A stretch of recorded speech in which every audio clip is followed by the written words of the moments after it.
As if things could not get any worse when it comes to this administration and what they're wanting.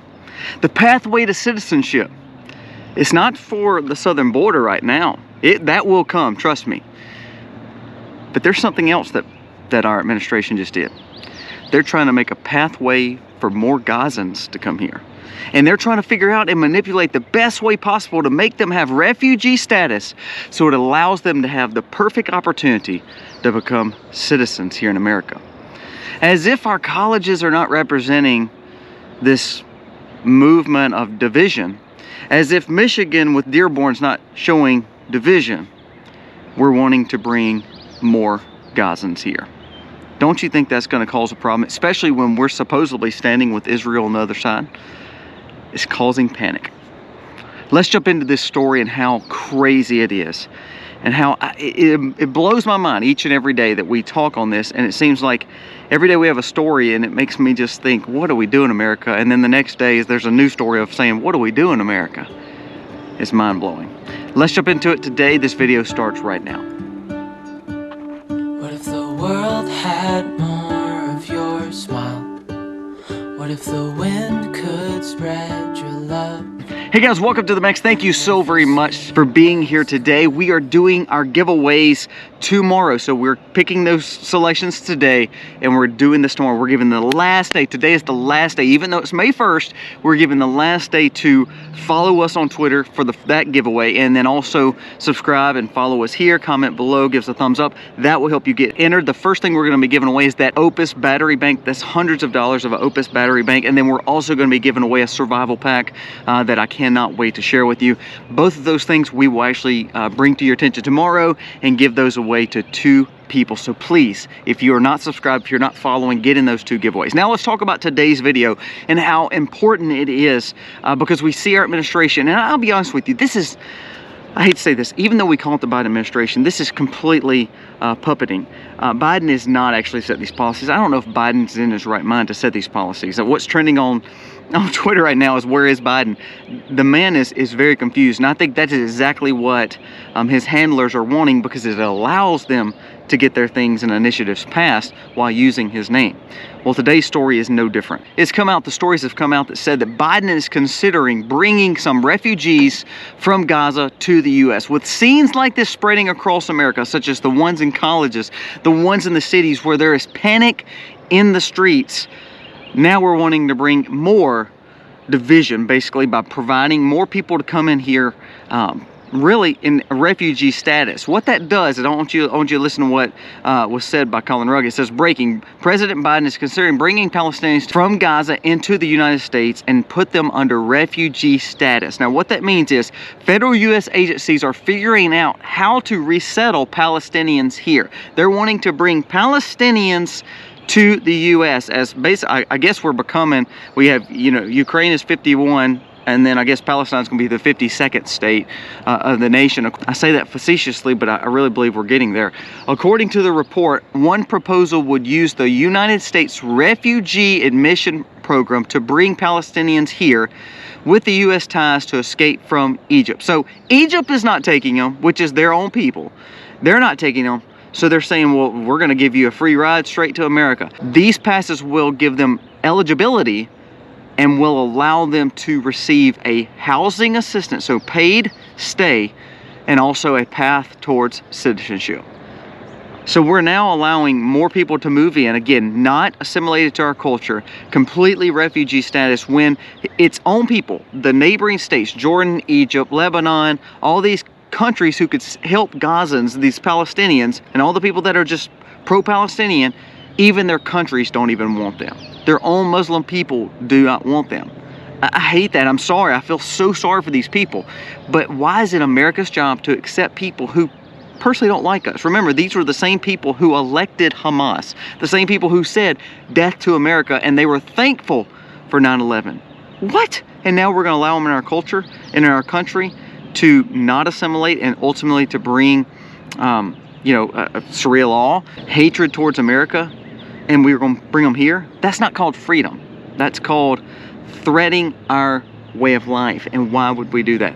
Again, not saying that Biden is doing this. It's the Biden administration. I actually believe Biden is so lost and so out of it that I don't even know if he knows what is actually happening around him. Now the word is that there are more than 34,000 displaced that could be brought here. Now that doesn't mean 34,000 is the number. What he's saying is there's 34,000 that is fleeing, that is kind of went into this area that they're looking at. Just say half of that, say 15,000, say 20,000, say 10,000. At the same time, how many does it take to construct the situation that we talked about 9/11? Just a few men. How many were in the Russian terror attack the other day that threatened and actually killed a lot of people? It was like 4 men. What about Mario Emanuel that got attacked by 1 man? We are opening a door for a terror attack here in the U.S. because we're allowing people who don't like America to come in. And our Democratic Party and our Uniparty is allowing that to take place, people. That is just crazy to me. Absolutely crazy. You don't believe division and unrest and civil problems will keep on happening? It's only going to get worse if we bring people here that don't actually like us. And then my question always comes down to, as an Arab nation, Egypt, Lebanon, Jordan, Iraq, Iran, Afghanistan, all of them, everybody's Arab nation. They say they're going to stand with the people. Saudi Arabia, they're going to stand with the people of Palestine. They're going to stand with the Gazans.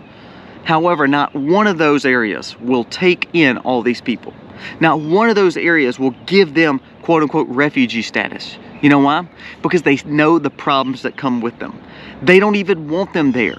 And it breaks my heart. Again, not that those people don't deserve a place to live, but America is not even in their culture. America does not share their views. So if the Arab countries are not willing to help them, the only people that actually has helped them and given them land is Israel.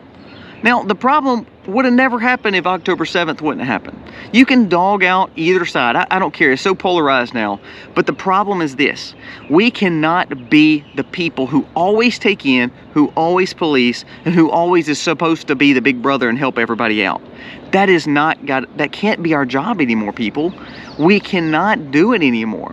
And when all of a sudden we're saying, okay, we're going to literally jeopardize ourselves to ultimately help people that's across the world when even their neighbors don't want them. Think of the money that's going to cost us to take 30,000, 15,000, 10,000 people and bring them here. Think how much money it's going to cost them to Pathway to Citizenship to provide their food and living expenses. It's kind of like what we're doing on the border. We saw the same thing happen in all these European countries, and we're literally following like sign. And to be honest with you, not one of those countries are any better off by doing what they did, by allowing all this mass migration to come in their areas. Every one of those places are in pure chaos or financial struggles. There's not one of them prospering now from mass migration. But this global push that our leaders are trying to do, what it's doing is making a borderless area, and it's making leaders that have ultimate power against the people who have no power. It's taking your freedom away. Every time they bring in groups of individuals who don't assimilate, it's basically allowing civil unrest. Civil unrest is allowing for more law, more regulation, more oversight, and therefore this is playing right into the hands of the global movement to allow, hey, just allow whoever to come across the border. There's no such thing as sovereign borders anymore. So if you're an independent or you're a blue dog Democrat, how can you support this? How can you support this? Remember, your children have to grow up in this time of instability, and we are contributing to the instability all because we're willing to say, well, let's bring more people over here that doesn't assimilate to us. If we were true American power, what we would do is say Egypt, Saudi Arabia, Iraq, Lebanon, Jordan, you will take these people, or you have no leg to stand on to dog out Israel for going in and cleaning up Hamas. Simple as that.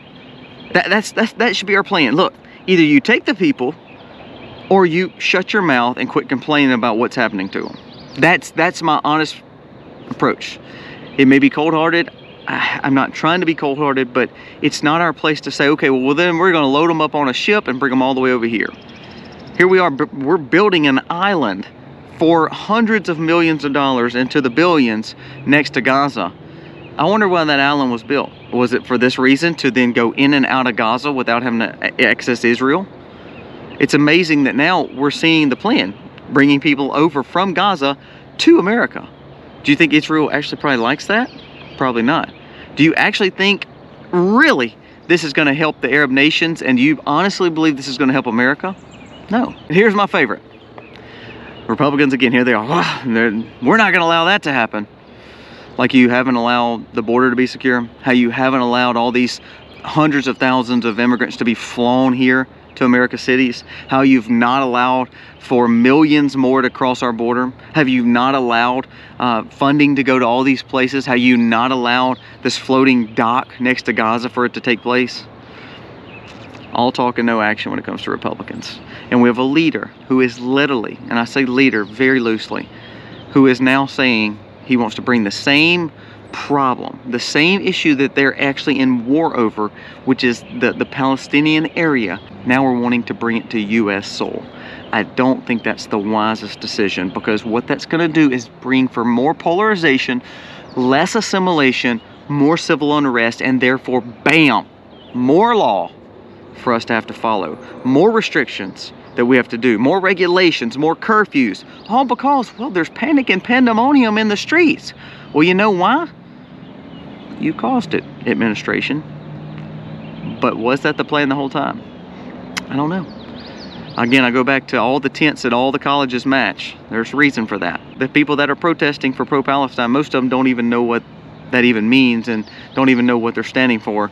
Like the Gays for Palestine and the rainbow flags held up at this event, and it just kind of blows my mind, because I don't believe that represents anything in the Arab nation. So I go back and say this. I think we are getting what we paid for. Not us, because I didn't vote for Biden, but what I'm saying is we have seen now where 2024 is very impactful and very important. No matter if you love him or hate him with Trump, if he wins again, you would hopefully stop the bleed. Now, I don't believe the Republicans will ever actually deport all these people. I really don't, because I believe they're too soft, and they're too, they're worried about their political narratives. So they're going to act like they're tough now, but when it comes down to it, they're not going to do it. Actually, I'm scared they probably won't even build a border wall, to be honest with you.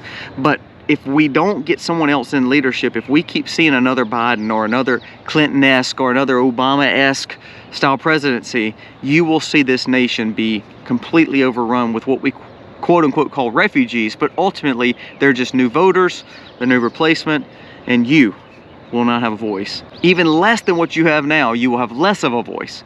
Because then, if they bring in millions of people, hundreds of thousands of people, or just a few thousands of people and put them in very distinctive places, you'll never win again. I think about the Arab nation. Where's the biggest Arab holdover in America? Well, it's Michigan.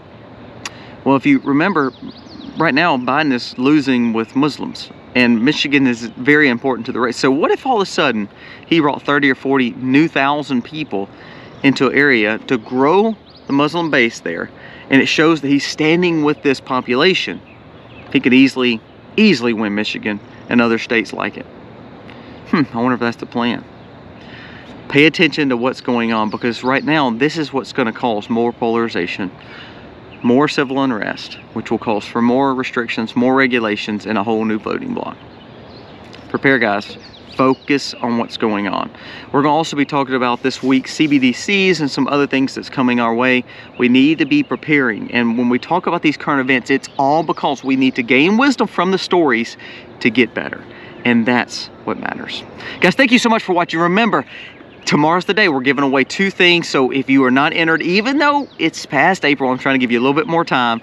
Today's the last day. Please make sure you're subscribed and following on Twitter so you can be in both giveaways. Guys, thank you so much for watching. God bless. Happy homesteading.